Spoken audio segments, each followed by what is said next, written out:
दोस्तों, हाल ही में कुछ दशकों से वातावरण में एक अजीब सी हलचल देखने को मिली है, जिसके कारण ओजोन लेयर कमजोर होती जा रही है और जन्म दे रही है कई अनचाहे खतरों को।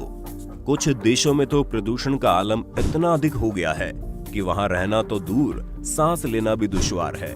कहीं बारिश होती ही नहीं, कहीं इतनी होती है कि संभाले नहीं संभलती।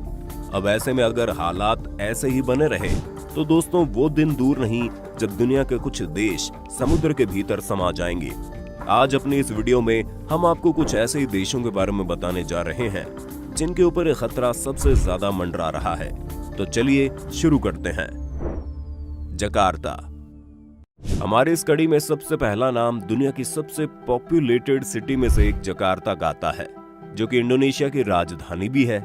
समुद्र के किनारे बसा ये शहर 10 मिलियन से भी ज्यादा लोगों का ठिकाना है, जिसे बदकिस्मती से जलवायु परिवर्तन के कारण कुदरत की ऐसी मार झेलनी पड़ रही है कि हर साल ये करीब 10 इंच यानी करीब 25 सेंटीमीटर पानी की कोख में समाती जा रही है। यहाँ तक कि दुनिया भर के साइंटिस्टों ने इस शहर को वर्ल्ड फास्टेस्ट सिंकिंग सिटी करार दे दिया है। और अगर हालात ऐसे ही रहे तो इस शहर का तकरीबन 95% हिस्सा 2050 से पहले डूब चुका होगा। आपको जानकर हैरानी होगी, ये शहर 30 अलग अलग नदियों से घिरा हुआ है, जहां हल्की सी भी बूंदाबांदी होने का मतलब है बाढ़ का खतरा बढ़ जाना। कुदरत के इस जानलेवा प्रकोप को देखते हुए यहाँ की सरकार ने अपने देश की राजधानी को जकार्ता से हटाकर दूसरे शहर की तरफ रुख करना शुरू भी कर दिया है। Solomon island. ऑस्ट्रेलिया के उत्तर पूर्वी छोर पर प्रशांत महासागर में बसे इस आइलैंड की कुल पॉपुलेशन 7 लाख के आसपास है। परंतु दोस्तों, पिछले कुछ सालों से ये देश अपनी जमीन काफी तेजी से खो रहा है और वजह है दिन प्रतिदिन बढ़ता समुद्री जल स्तर। और इसी के चलते अब तक ये देश अपने 5 द्वीप गंवा चुका है।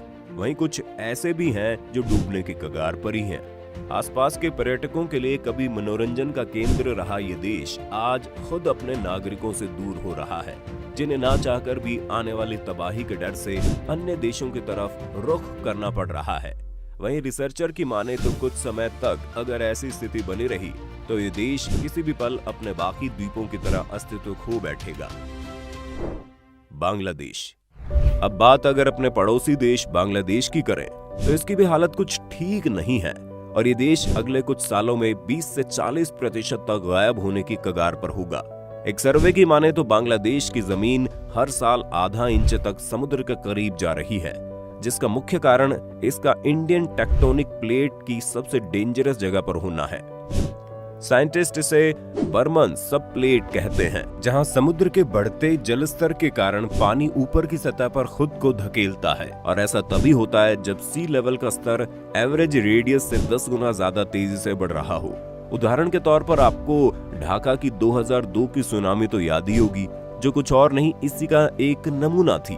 और अगर जलवायु परिवर्तन का ये सिलसिला ऐसे ही चलता रहा तो आने वाले वक्त में ये देश शायद आपको इतिहास के पन्नों में सुनने को ही मिले। मालदीव्स भारत के हिंद महासागर में स्थित एक बेहद सुंदर देश है, जो लमसम छोटे बड़े मिलकर कुछ 1100 द्वीपों की मदद से अपनी चमक दुनिया भर में बिखेरता है। वाकई कुदरत की इस देश पर अनोखी कृपा रही है, जिसके नीले पानी और सफेद रेत की खूबसूरती के चलते यहाँ साल के 12 महीने टूरिस्ट का जमावड़ा लगा रहता है और कुछ आज भी यहाँ जाने का प्लान कर रहे होंगे। लेकिन बढ़ते समुद्र स्तर के कारण आज ये देश खतरे की घंटी के बिल्कुल करीब है, क्योंकि मात्र 1.3 मीटर ऊंचाई पर खड़ा मालदीव प्रति वर्ष 1 से 2 सेंटीमीटर पानी में डूब रहा है। यहाँ की सरकार ने भले ही आने वाले संकट के लिए कमर कस ली हो, मगर ये बात हम सब जानते हैं कि ग्लोबल वार्मिंग की बढ़ती समस्या किसी एक देश के बस की बात नहीं, और शायद इसीलिए यहाँ के समझदार नागरिकों ने दूसरे देशों में जमीन लेना शुरू भी कर दिया है। कोमोरोस। 3 बड़े द्वीपों, ढेर सारे छोटे द्वीपों के समूह से तैयार हुआ ये अफ्रीकन मुल्क जितना लाजवाब और खूबसूरत देखने में, उतना ही जोखिम भरा है इसका सुनहरा कल, क्योंकि चारों तरफ समुद्र से घिरे होने के कारण इस पर प्राकृतिक आपदा का खतरा हरदम मंडराता रहता है। ऐसे में इस देश के लिए वक्त बेवक्त सुनामी और तूफानों का आना आम बात है, जिसके चलते यहाँ पर कृषि से लेकर मछली उद्योग हमेशा ठप पड़ा रहता है। वैसे कई विश्व प्रसिद्ध ऑर्गेनाइजेशन जैसे ग्लोबल क्लाइमेट चेंज अलायंस यहाँ की सरकार के साथ मिलकर इस देश का हुलिया बदलने की पुरजोर कोशिश में तो लगी है। अब इससे इसको कितना फायदा मिलता है ये तो ऊपर वाला ही जाने। मगर दोस्तों, इस बात में कोई दो राय नहीं कि गलती से भी अगर यहाँ पानी का जल स्तर बढ़ा तो कोमोरोस को जल समाधि लेने से शायद ही कोई रोक पाए। Shanghai, China.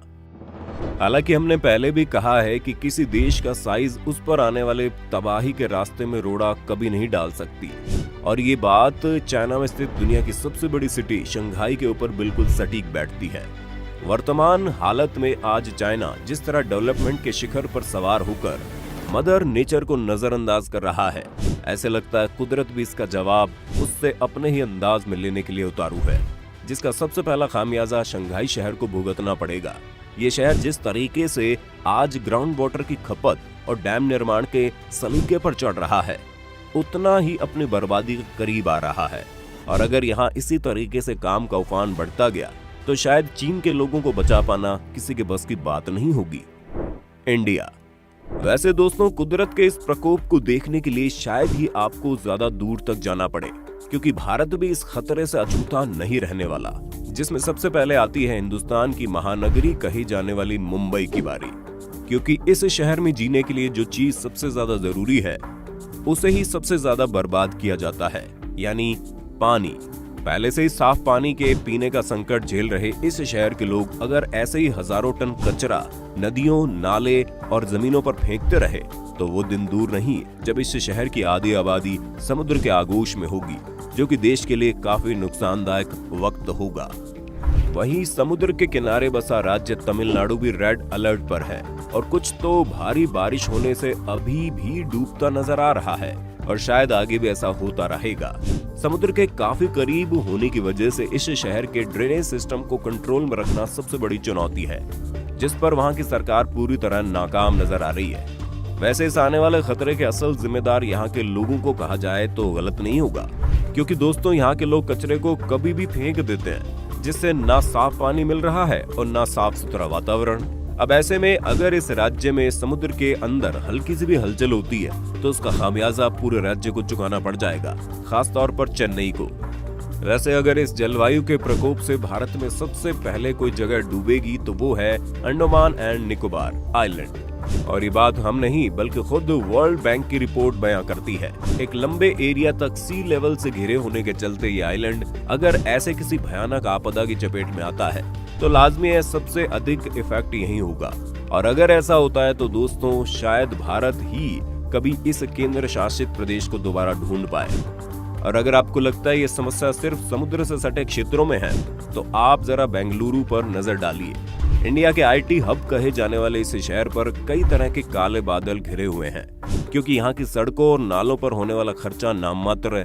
बजाय इसके यहाँ के लोग ऐसे ही नालों में कचरा डालते रहे और बिना प्रॉपर रिसर्च के कंस्ट्रक्शन करते रहे तो इस शहर पर आने वाली तबाही का जिम्मेदार वो स्वयं होंगे।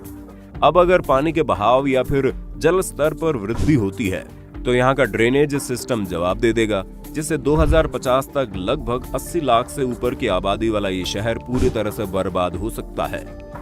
दोस्तों, अगर इस तरह की तमाम वीडियोस को देखने के बावजूद भी हम नहीं संभले तो वो दिन दूर नहीं जब प्रकृति हमारा हाल भी कुछ प्राचीन शहरों की तरह हमेशा हमेशा के लिए लापता कर देगी।